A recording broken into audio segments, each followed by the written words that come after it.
Have you ever found yourself saying, I feel hungry all the time? Or perhaps you've noticed that you're thinking about food more than you used to. And if that's you, you're certainly not imagining it, especially if you're getting older and especially if you are eating more processed foods. But going to be also talking about specifically this feeling during the perimenopause, menopause time for women specifically. I think it's really worth understanding though before we unpack the changes that occur at that time.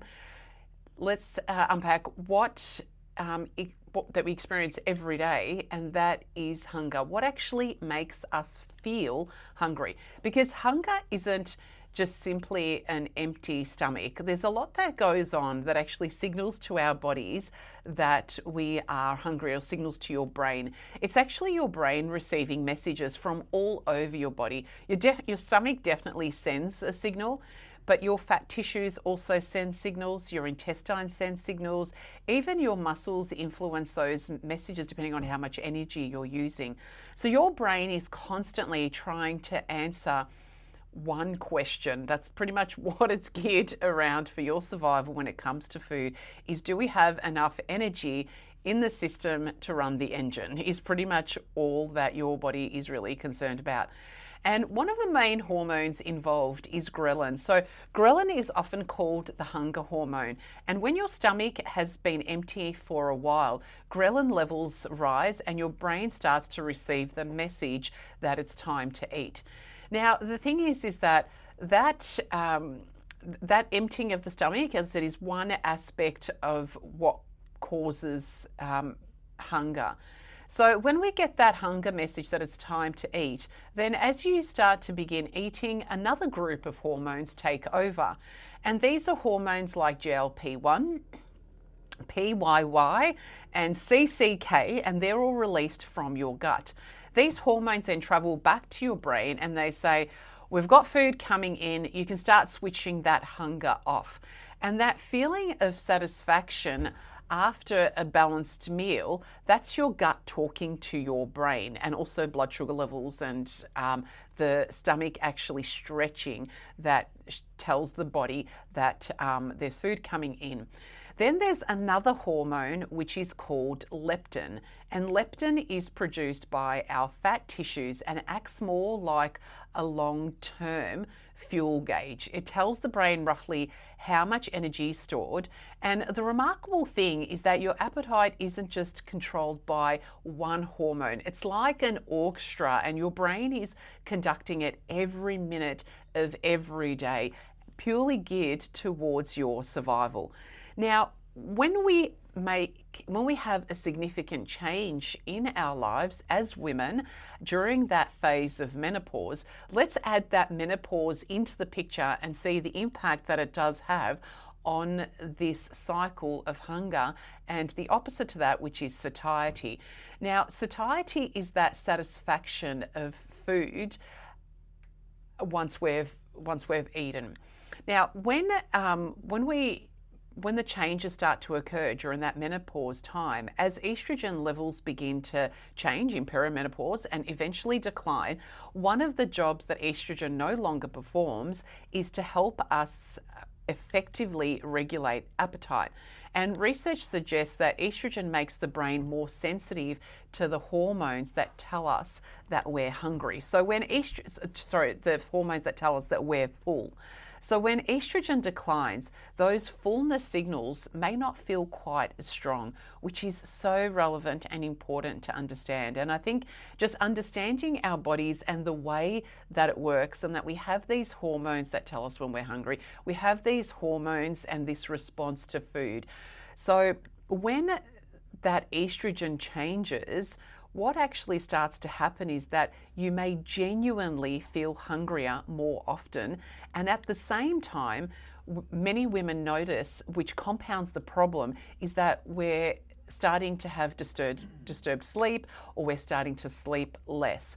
And poor sleep is one of the biggest contributors to increasing hunger and impacting that leptin and ghrelin hormones. And even after one poor night's sleep, ghrelin tends to rise, and the hormone that helps us feel satisfied can actually decrease. So suddenly, estrogen is affecting not only our hormones that regulate when we've had enough food and that we're not hungry, but it also impacts the way that we sleep, which further changes. So suddenly you're craving foods that are higher in sugar and fat, and not because you've suddenly have less willpower, but because your brain is trying to find quick energy. And then there's another really quite important change. And as we get older, we naturally begin to lose muscle unless we're actively working to keep those muscles strong. It's just a natural change that occurs. And muscle is metabolically active tissue. So if we're starting to lose muscle, our daily energy requirements gradually begin to decline. So now we have quite an interesting situation where, especially as women, we start to feel hungrier while our bodies actually require fewer calories than it did 20 years ago, or even 10 or 5 years ago. And that's one of the biggest reasons why weight gain becomes so common during that menopause phase. It's not simply eating too much, which effectively it is, but it comes as a result of our biology changing underneath us. Now, this is where I think we can really start to shift the conversation, and instead of asking, how do I stop feeling hungry? I think it's quite an important question. A better question would be, how do I help my body feel satisfied and stay satisfied? And this is where protein becomes incredibly important, because protein is one of the most satisfying nutrients that we can eat. And when I say satisfying, I don't mean just satisfying on the palate or our perceived satisfaction, satisfying deep biologically in all of our structures, and the way that firstly protein is digested, the way that it's absorbed, and the way that it's dealt with through our digestive process when we eat protein. So it helps us to stimulate those gut hormones like GLP-1 and PYY that tell the brain that you've actually had enough. But it also, on the flip side, helps us to preserve muscle, which becomes even more important during menopause as muscle starts to decline. So all of a sudden, that protein is more satiating, but it's feeding muscle growth, which burns more calories, which is really going to help to change the situation that is naturally caused at this time. Fiber is another really important key to feeling satisfied with food. Vegetables, fruit, beans, lentils, and whole grains, these are all slow digesting and help you to stay fuller for longer.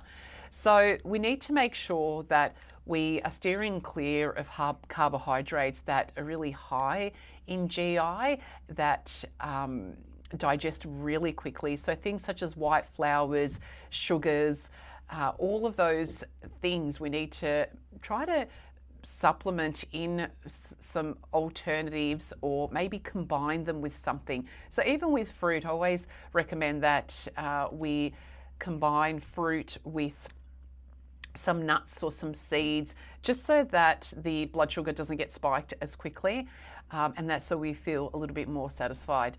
Another thing that's really quite important are healthy fats. They also contribute to that feeling of satisfaction or satiety after we've eaten.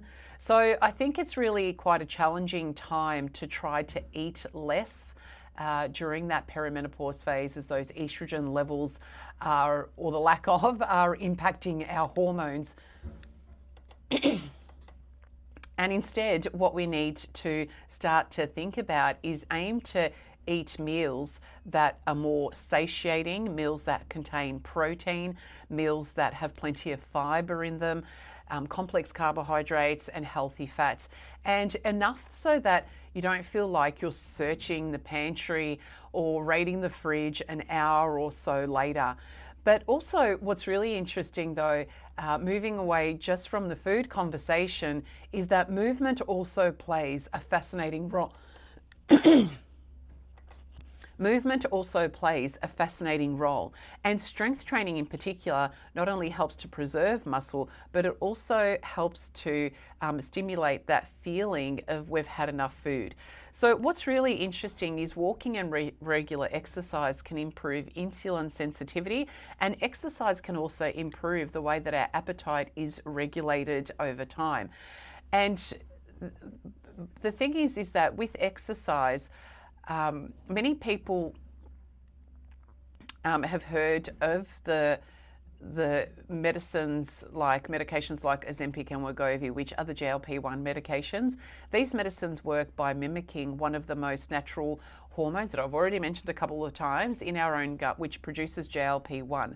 And they slow the emptying process, increase feelings of fullness, and reduce appetite. But what's really interesting is that your body already makes GLP-1 naturally every time that you eat, particularly after meals. And also there are spikes in GLP-1 after we do some exercise. So that's why you've probably felt it yourself, where you've done a workout, you've gone for a walk, or especially when you've done some strength training and you sort of get home, or after the session you just don't feel like you can eat. Like you feel like there's a little bit of a period of time where you just don't feel like food. And that is the natural rise of GLP-1 in our body as a result of the exercise. So something that's really important to understand is that if you are dealing with that feeling of constant hunger or struggling with weight during this time, just start to think about the impact of estrogen on those hunger hormones, but then more importantly, what are some of the changes that we can make to allow ourselves to feel hungrier, but also to help balance those hormones by increasing muscle mass, and then also in trying to, as best as we can, improve our sleep. Because our biology is changing, our brain is receiving different hormonal messages that it did 5, 10 or 20 years ago. And the best thing that we can do for ourselves is to go for a walk together, start to add some strength training into your day, cook healthier meals, higher protein meals, making sure you're getting your fiber through your fruit and your veg into your day, and definitely add some strength training even from home into your day. Remember, that goes a lot further than just feeling like we're out of control, not knowing what to do, or even criticizing ourselves at this point in our lives, because it is quite a challenging time to navigate. And for the men out there that are listening, if you have noticed these changes with your mum or your partner, your wife, or maybe a daughter, or a friend, a work colleague, and you can see those changes, it is really a challenging thing for women to navigate. It's quite difficult, and the way that you can support those women in your life is to be active together, encourage healthier meals, cook healthier options, higher protein options, and definitely don't be bringing home the chocolates and the stash that I constantly hear about men doing.